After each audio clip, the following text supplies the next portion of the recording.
Mikey here with Through Gamer Goggles. I'm with Will Schooner, also known as Oz. Also known as Oz. For those of you in the community. And we're going to talk about, well, mostly all things Privateer Press. Lots. And I didn't embarrass myself this year.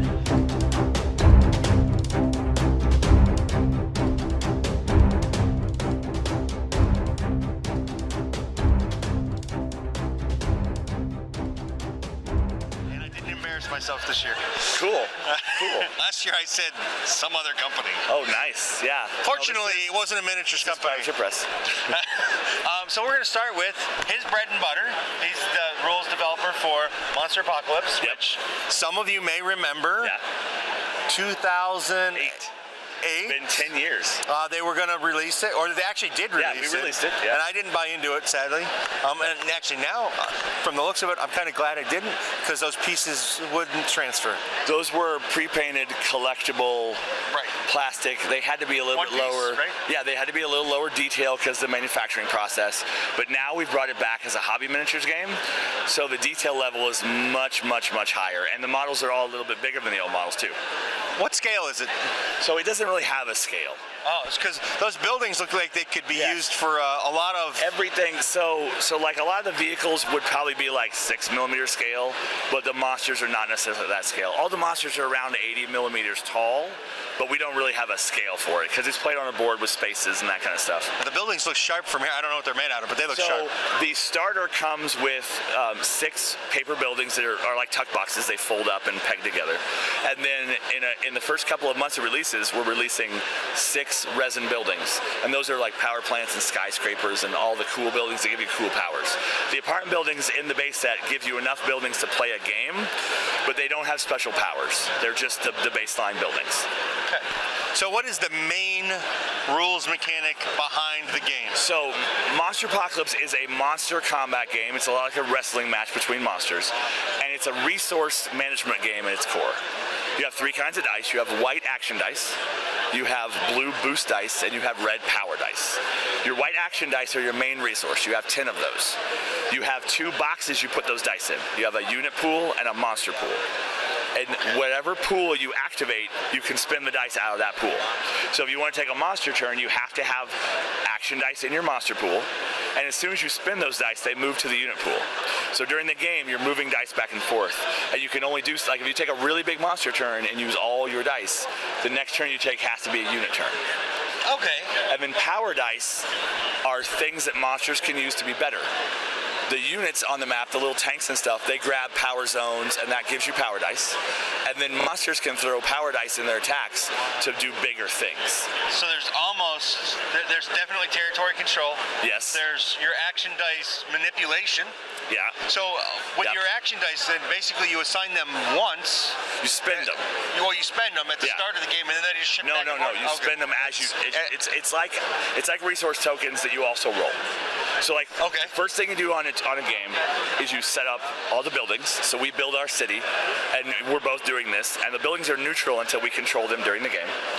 And then we take unit turns. So I start with 10 dice in my unit pool, and you start with 10 dice in your unit pool. To put units on the table, you have to spawn them. So I have to spin dice to spawn units. So if I want 5 or 6 tanks on the table, I have to spin 5 or 6 dice to get those tanks on. And then when I want to attack, I also have to spin dice to attack. Because when I make an attack, I roll some of those action dice, and you can't make an attack without some action dice. So if my tank wants to shoot your tank, I have to roll at least 1 action die to make that attack happen. Okay. So if I want to spawn 5 guys and make 5 attacks, that's all 10 of my dice spent, and I'm done. But if I want to spawn 10 guys and not attack at all, I can do that too. So it's a flexible resource. And then monsters do the same thing. Monsters don't spawn, but monsters can spin dice, and they all have a stat that shows how many dice they can spin. So you might have 7 action dice for your brawl attack for punching. Right. So you can roll up to 7 dice. You have to roll 1, but you can roll up to 7 dice. So you can push your luck farther by like, I'm going to burn more of my resource, but I'm going to hopefully roll better. Right, so number crunching. Yeah, and then you have the other 2 dice that have higher chances of success that you also add to those dice rolls. So using just enough of your resources to accomplish what you want to do is part of what the game's about. Okay, that's cool. So I guess the next thing is the models themselves. Yes. Or Unless there's something else you want to add about the rules. No, you did a darn good job. That's the base resources. Yeah. So the models themselves, there's two kinds, technically three. Okay. So there are monsters, which is what the game's about. There are units, and that's the two things that move around. And then the third technical type of model is a building. So the buildings are models. You buy them, you paint them, all that kind of stuff. And then you build the city out of them. And the game focuses on monster combat, so monster-on-monster wrestling matches, basically. But units are all the little guys that are running around the map doing stuff. So that's that territory control. So there are power points on the map. There are buildings you can secure to, like, if you have a radar station out there and you put 3 of your units adjacent to it, now you control that. You've secured it. So now all your guys shoot farther. Oh, wow. And that kind of stuff happens. So your units can fight amongst themselves, and a big pile of units can gang up on a monster and shoot it. But they're only going to do 1 damage. But monsters can pick each other up and body slam them into buildings and do all kinds of stuff like that. So it's basically a big monster movie where 2 little armies are also fighting at the same time. And they're generally getting crushed by monsters and that kind of stuff. Okay, that's pretty rad. So what was your favorite part of designing all this? So we worked as a team to design the initial game, and then I took over the management of the fulfilling of it. And really, it was a chance to bring the game back and tune it a little bit differently.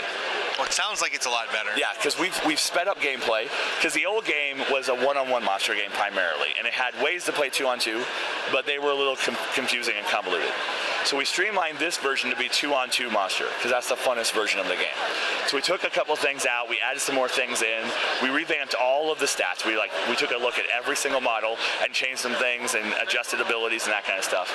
And then we enlarged the map a little bit and did some of that stuff. So just a chance to take a look at the game and just reevaluate everything and build it new from scratch was what the best part of it was. Because I've only worked at the company since 2011, so I wasn't at the company in 2008, but I was at Gen Con and I did spend $150 on Monpoc that year.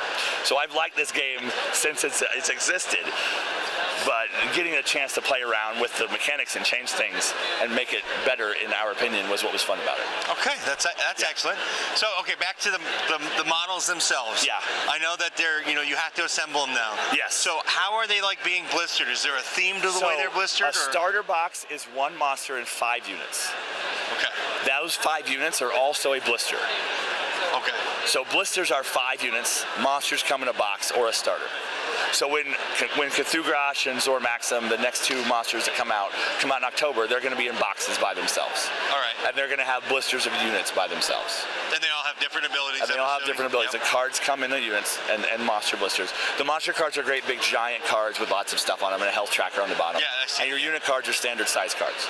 Okay, that's what those are. Yeah. I see that from here. All right. So are you planning like proof play type of thing for this yet, or is that too early? So we've got organized play already. Okay. We have 2 kinds. We have leagues, which is called Crush Hour. So anybody who's familiar with us, if you've played Steamroller, it's that kind of thing. And in that, you're going to be able to win a building, a special building. Oh, sweet! So back in the old version, there was a building called the Privateer Press HQ. It was a great big giant tower with our logo on it, right? So we've brought that building back as a tournament prize. So there's a standard building called the Corporate HQ, and that building is just a building you can buy in a pack. But if you win a tournament, you can proxy a Privateer Press HQ as a corporate HQ in a game. So it's a trophy you get to play with. That's cool. The other thing is our leagues. So we're launching it with the Isle of Annihilation League, and that is a map. So that's a pack of 4, I believe it's 4 maps.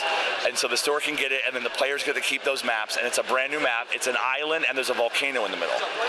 And that volcano is a fire that can't go out. So you can always throw people in the volcano. Okay. Wow. Yeah. That sounds a little brutal. It is. It's a very brutal game. Well, I hate that. That it always helps with gameplay speed. Yeah. Yeah. Okay. So, anything else about Monsterpocalypse you want to add? We're also working on some other stuff beyond that, but we have nothing concrete to talk about. Okay. We're working on more monsters and a variety of stuff. The only other thing I want to talk about is there's a big difference between how this game works and the other game works when you're building a force. Okay. So people that might be familiar with Monsterpocalypse know the word agenda and the word faction, but they mean something different this time around. And for everybody new, this is how it works. So you have 2 agendas. You have the good guys and the bad guys. The good guys are called protectors, and the bad guys are called destroyers. So the protectors want to save Earth, and the destroyers want to destroy Earth. makes sense. Inside those are factions. So in the starters, the Protector starter is the Guard faction, which are the human military, the big blue robots. And inside the other one is the Planet Eaters. They're the destroyers. And they just want to eat the planet. It's pretty literal. And then beyond that, we have Shadow Sun, which are giant ninjas, and they're on the good guy side. And then we have Pterosaurs, which are giant lizards, and they're also on the good guy side because they don't care about the people on the planet, but they want to keep the planet intact. Right? And then on the bad guy side, we've got the Martian Menace, who are giant flying saucers and that kind of stuff, because they're trying to strip all the resources. And then we have the Lords of Cthulhu, which are gribbly tentacle monsters that are trying to come here and enslave everybody and do what they want with the planet. So there are narrative reasons why those guys are fighting together. And so sometimes a giant lizard and a giant robot teams up against a giant tentacle monster and a giant space thing trying to eat the planet, and they fight. Okay. So when you build an army, you pick a protector or a destroyer, and you can take any units or any monsters from that. And when you build an army, you play 1 monster, 2 monster, or 3 monsters. And the number of units you can take depends on the monster. So in a 1 monster game, you get 15 units, 2 monsters, you get 20 units, and 3 monsters, you get 25. Okay. And you can mix and match any units up to that number. So if you want to play with 11 units in a 1 monster game, you're totally fine. It's just there's a cap on the maximum. Pretty sweet. That leads to a lot of variety. It's a lot of variety. So if you really like a combo where you're using Zormaxim, one of the giant ninjas, and Defender X, the big blue robot that comes in the starter for protectors, you can do that. But you can also switch out either of those guys for Terracon, the giant lizard that comes out early.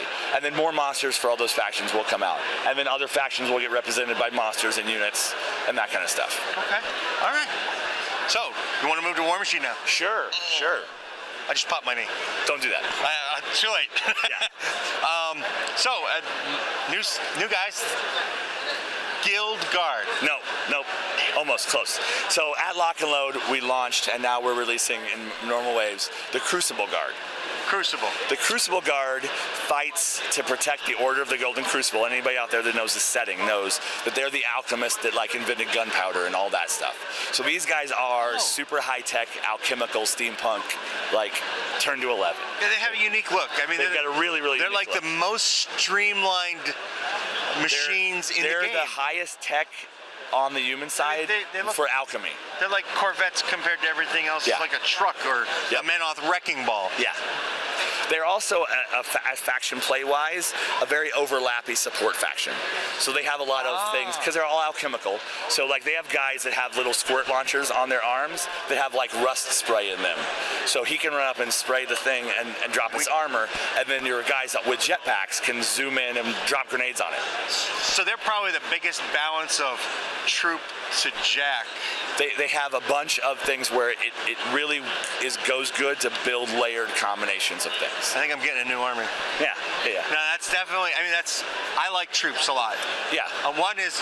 Well, and they have guys with jetpacks. They have rocket men. So you got to get at least 1 box of rocket men, even if you're not going to play a lot of troops. I think so. Because guys with jetpacks are cool. So but they move around. So what are their casters like then? So their casters are all kinds of things. They have, in the box set, in the big starter box, they have Silvestro. He has a real name with a lot of words, and I can't remember it right now. And he's a super alchemist. Fair. He can do crazy things with alchemy that nobody else can do. He's a leader of the faction. And then they have Lucas Demore, who's a guy who's not even naturally gifted with magic, but he's figured out a chemical combination that will give him magic powers, but it slowly kills him. So he builds up magical power and he can use it, but it's kind of wearing him down at the same time. Then they have... so he's a glass cannon. Yeah, and then they have a character whose last name is Locke, and she's in a big robot suit. She has these crazy big robot arms. But she also works for the Convergence, the Clockwork Gears faction. Oh, that's because she plays on both sides. And then they have Marshall Gearhart, who's the traditional Great White Hunter kind of character, and he has a gun caddy who's a little guy who carries around all of his extra guns because he can trade out flamethrowers for giant acid cannons and that kind of stuff.